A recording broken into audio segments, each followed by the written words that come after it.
Queen is considered one of the most important bands in the history of rock. With a total of 14 studio albums, 7 live albums, and numerous compilations, the British band, formed in 1970, has had a significant global presence in popular culture for more than 5 decades. I take this opportunity to ask you to subscribe and leave your like to continue making videos about more stories. You can also find the albums, lyrics, and music videos of these and other songs on our website, storiesbehindsongs.com. The band was founded by physicist and astronomer Brian May on guitar, dentist Roger Taylor on drums, electronic engineer John Deacon on bass, and graphic designer Farrokh Bulsara from Zanzibar, Tanzania, who upon arriving in London changed his name to Freddie Mercury to become the distinctive voice and image of the band. For 21 years, the band, which started influences by hard rock, heavy metal, and progressive rock, would become a revolutionary force and pioneer in exploring new musical styles, challenging traditional rock conventions and standing out for the impressive vocal harmonies, powerful soul style, and innovating compositions that uniquely and enduringly connected with their audience, to the point of including them as a fundamental element in several of their compositions. Freddie Mercury's theatricality in performance would make Queen one of the best live bands of all time, setting a new standard for what it means to be a rock band on stage, while the versatility of their music would inspire countless subsequent bands and singers such as Katy Perry, Adele, Slipknot, Robbie Williams, Dream Theater, among many others.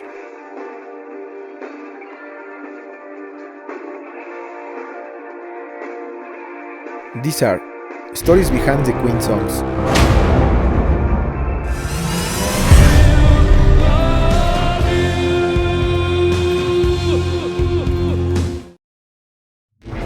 Number 10. We Are the Champions.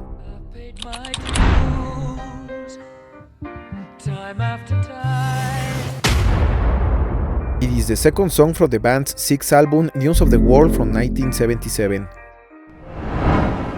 The song was written by Freddie Mercury, who, along with Brian May, noticed during one of the performances in Stanford that the audience liked to sing the band between songs. Initially, this made it difficult for them to continue their performance, but they later decided to harness that energy and sought to compose a song from the masses that would be unifying and positive. Mercury employed many jazz chords with choruses and vocal harmonies that start from some tones to a demanding and strident-level voice. Similarly, Brian May's guitar starts thoroughly until it becomes solo and accompanies the final chorus.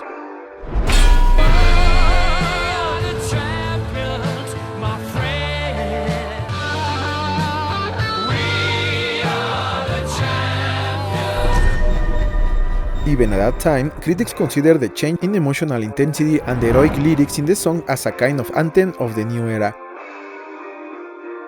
which to these days is widely used in victories during sporting events. It is said that in 2011, a team of scientific researchers in neuroscience and psychology concluded that this song was the catchiest to sing along in the history of pop music. A study revealed that the song frequency, composition mathematics, tone, and harmony achieved an ideal combination that allowed the song to easily stay in the subconscious and make it perfect for singing in crowds.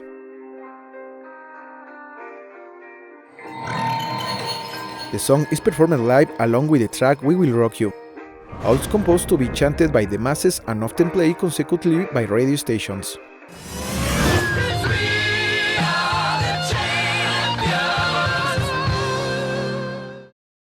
Number 9. I Want to Break Free. I want to break free. It is the sixth song from the 11th album The Works from 1984. The song was written by bassist John Deacon as a dedication to the women's liberation movement of the 80s. The then girlfriend of drummer Roger Taylor suggested for the music video that the band parody the female characters from the soap opera Coronation Street, one of the most popular dramas in England since the 60s. The band, looking to make a fun video, agreed and managed to have the parody well received in the UK, as a cross-dressing is accepted in British comedy. However, when it reached the United States, it caused much controversy that it was considered a declaration of homosexuality and transvestism by Freddie Mercury. Guitarist Brian May has stated that in those years the United States did not understand the joke, and MTV, one of the most important television networks in the country, has such a closet mindset that they are avoiding broadcasting the video as much as possible, even banning the band's music. Queen was only broadcast on MTV again after the singer's death in 1991.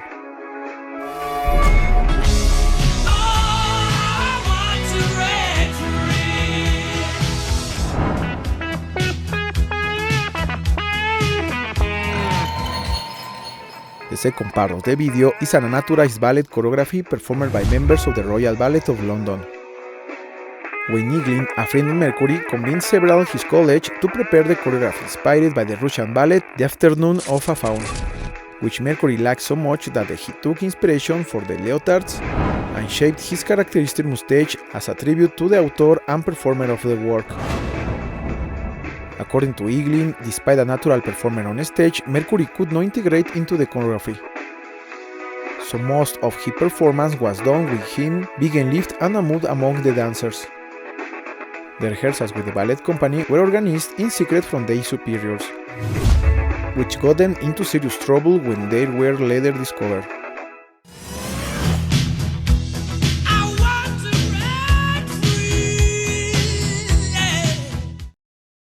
Number 8. Killer Queen.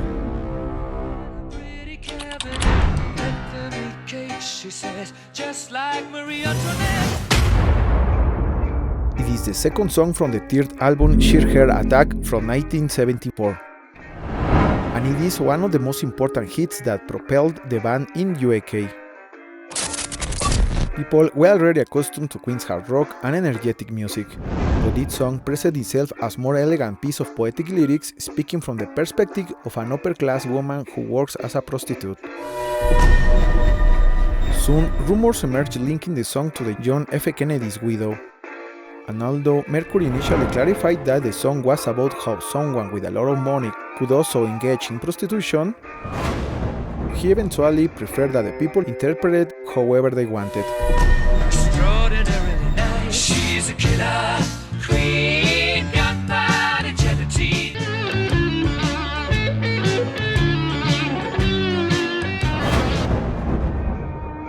The track was recorded by overlaying several tapes containing the choruses and instruments separately, adding Brian May's solo at the end. The guitarist commented that they desperately needed this song to know they were doing something successful. But during the recordings, he fell ill with hepatitis and was hospitalized for surgery, which frustrated him greatly as he couldn't participate. However, he eventually recovered, and thanks to his bandmates leaving a space for him in the song, he was able to include a guitar solo completing it. Freddie Mercury asserted that some songs came easily, but others had to be sought out, and for this song, the lyrics came to him first, and he finished writing them on one night. This was different from other songs where he had the melody or music first and the lyrics last, which, according to him, took ages to compose.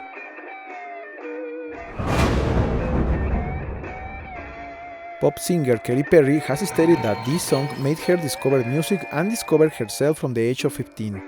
Becoming an important influence for her.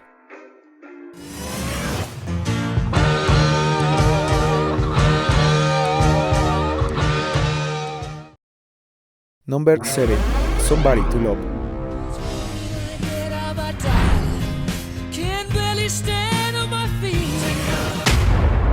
It is the sixth song from the fifth studio album A Day at the Races from 1976. After Bohemian Rhapsody, people believed that the band had reached the pinnacle of their composition. However, Freddie Mercury felt that his ability could go even further and sought to create a more complex melody with deep harmonies in the chorus. Drummer Roger Taylor has stated that Freddie was a great admirer of the Queen of Soul, Aretha Franklin, and inspired by her style, he changed his traditional English choir to a gospel choir. Additionally, he used the technique of overdubbing to create a moving song of 100 voices in chorus with only 3 singers, as bassist John Deacon did not sing in the studio. demonstrating that the band could play the swing with the gospel spirit as they could play rock. Every day, I try.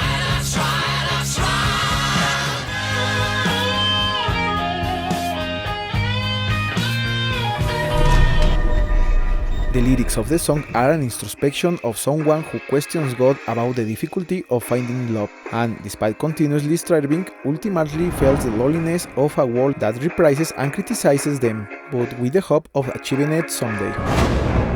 Critics recognize the use of operatic overtures with elements of the classic music as a successful combination, as well as the techniques in changing volume and tempo to capture attention. A memorable performance of this song occurred at the Wembley Stadium on April 20, 1992, during a tribute concert to Freddie Mercury and its awareness. The song was performed by ex-member of Wham, George Michael, who commented in a documentary that when he took the stage, he had the great responsibility of honoring Freddie Mercury, but it was also a dedication to his partner, who was fighting AIDS at the time. This performance was so well received by the fans that rumors spread that if the band decided to continue with a new vocalist, George Michael would be the perfect singer. However, this never happened.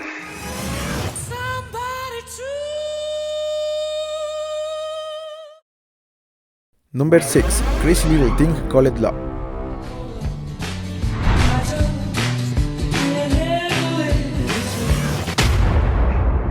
This is a rockabilly track that was included as the fifth song of the 8th studio album The Game from 1980. The band was seeking inspiration outside the England and traveled to Munich, Germany, after discovering a studio called Musicland. According to drummer Roger Taylor, the lyrics and guitar rhythm were composed by Freddie Mercury while he was taking a bubble bath at the Bayerisch Hof Hotel in Munich, and it is a tribute to musical heroes Elvis Presley and Cliff Richard. It is said that after finishes his bath, Freddie already had the song and called his bandmate and the technician to meet at the new studios and record as soon as possible. Once in the studio, only Brian May was missing, and Freddie joked that they should hurry to record before the guitarist arrived, and his perfectionist impulses would surely delay the songs for weeks.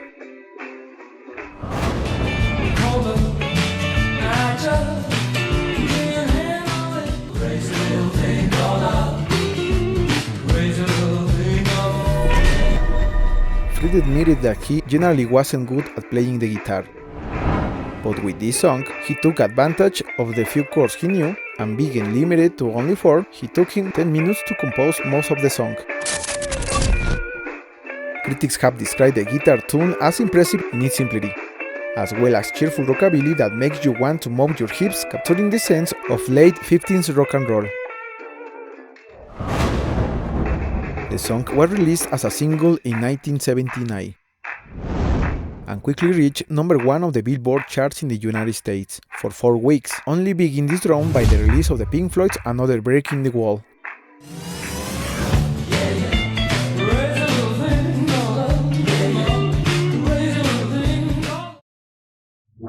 Number 5. We Will Rock You. Buddy, you're a boy, make a big noise, playing in the street, gonna be a big man someday. It is the first song that opens the band's 6th album, News of the World from 1977. It is said that during a pause in one of their concerts in Stanford, the audience stopped applauding and started singing to the band You'll Never Walk Alone, which is a local anthem that the audience used to sing to the Liverpool football team at the soccer matches. The band was completely stunned as they couldn't continue playing, and although it was initially annoying, they changed their mindset and sought to harness that audience energy to make them participate. The song has no drums and maintains a structure of 2 stomps, a clap, and a pause as a body percussion rhythm. When performed live, the song is usually followed by We Are the Champions, as they were designed to be heard together. Sing it, we will rock you. Blood on your face, a big disgrace, waving your banner all over the The music video was filmed in the backyard of drummer Roger Taylor's future house. which at that time had not yet been sold, and he was forbidden for entering the house. So, while it was freezing cold in Southeast England, they decided to film outside doing playback.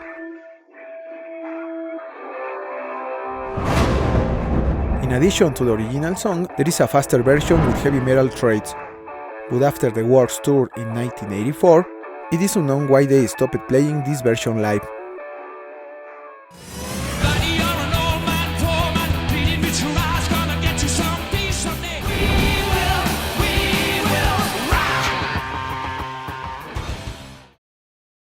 Number 4. Under Pressure.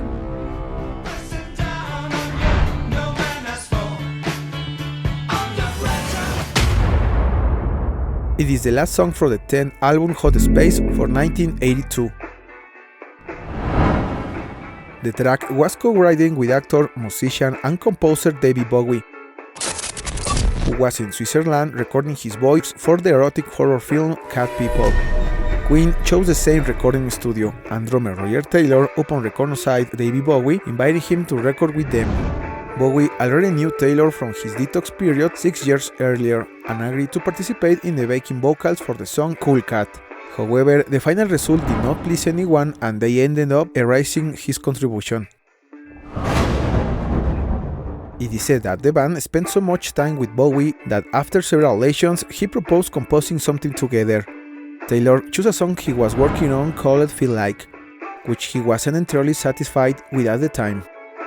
However, Bowie contributed much of the lyrics and the song was initially called People on the Streets. Later, during a jam session, Freddie improvised the melody along with the nonsensical vocal sounds known as scat singing.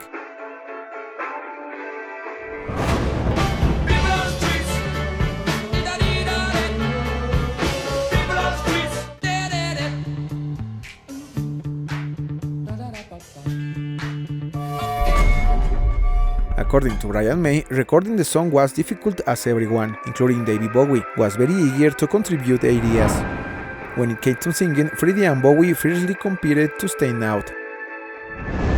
The guitarist confirmed that the characteristic back riff was originally composed by John Deacon and consists of 6 identical notes followed by the note a quarter step lower.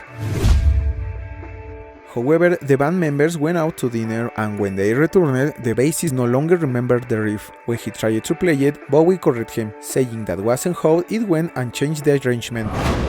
Initially, Deacon was annoying at being told what to do with his instrument, but in the end, he played the version Bowie proposed, even though it wasn't the original. Brian May has also stated that looking back, he considers a great song but thinks it should have been mixed differently. The music video does not feature Freddie or David Bowie due to touring commitments, and director David Mallet decided to include clips from the silent film's representative in the 1920s, showing scenes from explosions and riots to people enjoying concerts, as well as many black and white kissing scenes. In 1990, American rapper Vanilla Ice used the bass sample and piano chords for his hit Ice Ice Baby, without creating or paying royalties to Queen or Bowie, which resulted in a lawsuit. Later, Vanilla Ice claimed that he had bought the rights to the entire song as it makes more sense than paying royalties for its use. However, this turned out to be an accurate statement. Pressure. Under pressure. Number 3. Another one Bite the Dust.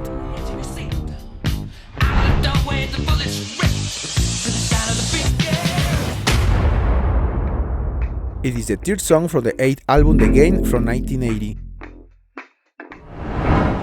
The track was written by bassist John Deacon as a funk and rock song with a touch of disco music that he had wanted to create for a while. At that time, the phrase "bite the dust" was typical for Western movies, and when preparing the song, the bassist was dying on the embarrassment as the style has nothing to do with the band. However, Freddie loved it, and when he performed it live, he took it to another level. Michael Jackson, who was a big fan and friend of Freddie Mercury, attended one of their concerts in Los Angeles. After singing this song, he went backstage to tell his friends to release it as a single. He said the band needed a danceable track and could see in this song as a sure hit that would get even the cats dancing. and they would be crazy not to release it as a single. Initially, Brian May and Roger Taylor were against making disco music, and were not comfortable with the song. But after releasing the single, they saw that it quickly climbed and remained in the top 10 on the Billboard chart for 31 weeks, more than any other song in 1980.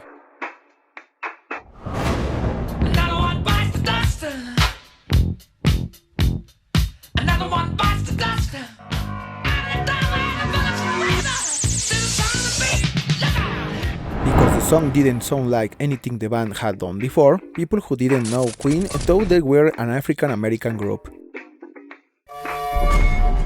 Brian May has stated that the most disco DJs liked the song, so it ended up being played on black music stations, something that had never seen before. The band, realizing the song's success, changed their style, giving way to the disco and dance genre that predominates in their third album, Hot Space. The song was so successful that the Christian evangelical groups claimed it contained subliminal messages, alluring to marijuana use, and that the band had recorded them using a masking technique.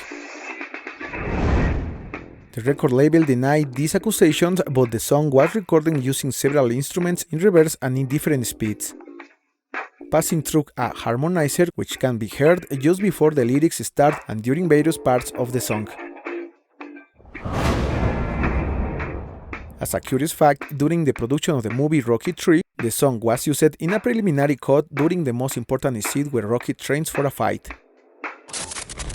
However, Queen denied the producers permission to use their song, and director and actor Sylvester Stallone hired the American band Survivor, who at that time had released 2 unsuccessful albums, and were worried their record label would drop them. The guitarist of Survivor recalls that they were sent a copy of the movie to inspire the song Eye of the Tiger. Queen performed for the first time in Argentina at the Bell Starsfield Stadium on February 8, 1981. And in the last concert, Freddie Mercury invited his friend Diego Armando Maradona on stage to present the song as follows. I'd like to introduce a friend of yours and ours tonight. I'm sure you all know him, Maradona. A Freddie y a los Queen por hacernos tan feliz. Y ahora otro muerde el polvo.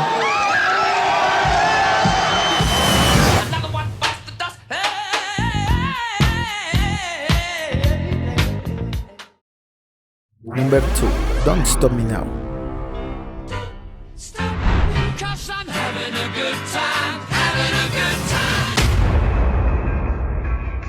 It is the 12th song from the 7th album Jazz from 1978. The track was composed on a simple piano bass by Freddie Mercury during his vacation in Montreux, Switzerland. The lyrics celebrate sexual liberation and speak about empowerment and the freedom to live fully while promoting self-acceptance. Initially, the band thought it would be a great success. However, after its release, it only reached number 9 in UK and did not surpass number 86 in USA, leading the band to consider it a minor song. Brian May has stated that it was composed very quickly and that he initially struggled with the lyrics as they celebrated Freddie's hedonistic and risky lifestyle, which at that time was falling into excesses of drug use and casual sex, posing a threat to the band's future.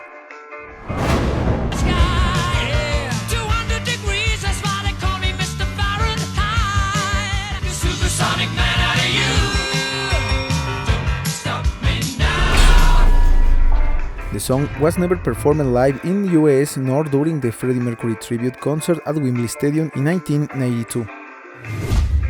However, critics attribute a revival of the song in 2004, when it was included on the soundtrack of the movie Shaun of the Dead, presenting the song to a new generation of listeners as the irony of a very cheerful song in a scene of extreme violence.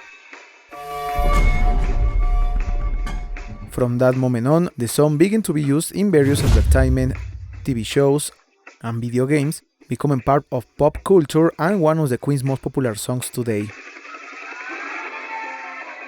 In 2019, it surpassed songs by the Rolling Stones, U2, and Led Zeppelin with over 500 million streams on Spotify. In 2015, Jacob Jolich, a neuroscientist from the University of Groningen in the Netherlands, published a study of the pop songs of the last 15 years that generates the most happiness in the public according to neuroscience.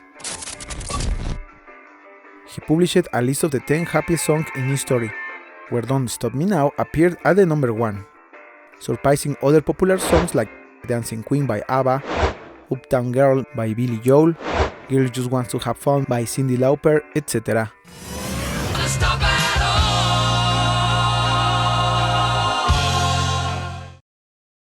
Number 1. Bohemian Rhapsody.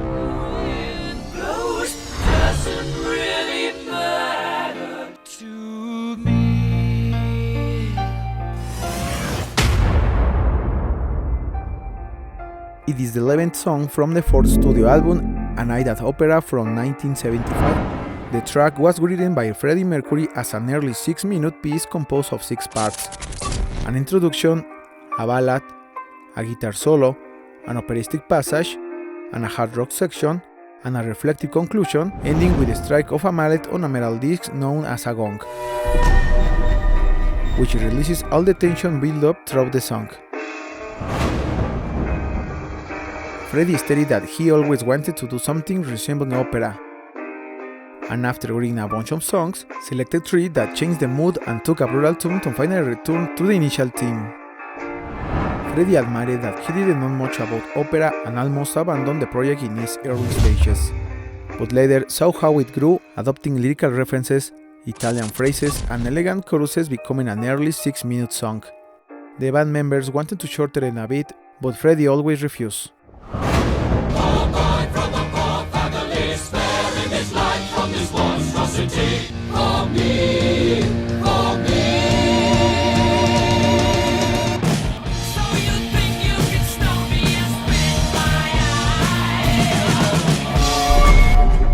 Guitarist Brian May recalls that much of the band's material was created in the studio except for this song, as it was all in Freddie's mind and they didn't know much about it.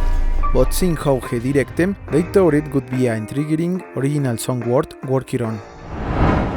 The track was rehearsed for 3 weeks and then recorded in 4 different studios. The operatic section alone required working on the vocal parts for 10 to 12 hours a day, overdubbing on the same tape almost to the point to wearing it out, achieving 180 individual records that, when layered, gave the characteristic sound to the chorus. According to drummer Roger Taylor, combining their voices formed a wall of the song with a wide vocal range. Brian May could sing quite loud, Freddie Mercury had a powerful mid-range, and Taylor was good at the high parts. The operatic section took about 3 weeks to complete. Producer Thomas Baker said that every time Freddie added a Galileo into the lyrics, he had to add another piece of tape to the reel. In 2023, it was discovered that the song had another name, as a draft with part of the lyrics at the title Mongolian Rhapsody was found in an auction of nearly 1,500 personal items of Freddie Mercury. The word Mongolian was crossed out and corrected above with the word Bohemian. The two are very different regions and were written on a letterhead from the defunct British airline Midland. The New York Times becomes very interested in the meaning of the lyrics, despite Mercury refusing to explain his composition. Brian May has commented that Freddie never explains the lyrics to them, but they believed he put a lot of himself into the song and remembers Freddie as a very complex person, appearing very happy on the outside but haunted by the difficulties of his childhood. According to Sheila Whitley, an English musicologist and professor at the University of Zanzibar, Freddie Mercury reached a point of no return on his personal life, as after living with Mary Austin for 7 years, he had his first romantic relationship with a man during the composition of Bohemian Rhapsody. She suggests that the song reveals Mercury's emotional state. When the band released the 1981 Greatest Hits cassette, it included a booklet with the lyrics and explanation of the songs. For Bohemian Rhapsody, it mentioned that it was about a young man who accidentally killed someone and sold his soul to the devil, The night before his execution, he invokes God and with the help of angels, he regains his soul. In 1992, actor and comedian Mike Myers produced and starred in the comedy film Wayne's World. In the scene where the protagonist listened to the song with his friends in a car, the direction wanted to include a Guns N' Roses track, feeling that the young audience would identify with the band. However, Mike Myers insisted on including Bohemian Rhapsody, and although they initially didn't believe the song, already considered a classic rock track, would work, after including it, they noticed that the new generations were delighted with Queen's music, and many discovered the band from that scene. According to Brian May, the film's staff showed Mercury the headbanging take, and Freddie, finding it amusing, approved the use of his song. There is a curious fact in the 2018 biographical film Bohemian Rhapsody, when the character of the record executive who doesn't trust the song's success tells Mercury it's not a song that teenagers can crank up in their car and headbang into. The actor is the same Mike Myers, making a reference to the scene from his film Wayne's World. If you like the video, share it with your friends and family so they can learn more about these topics. Remember, you can leave us comments about which other singers or bands you'd like to know the stories behind their songs. See you next time.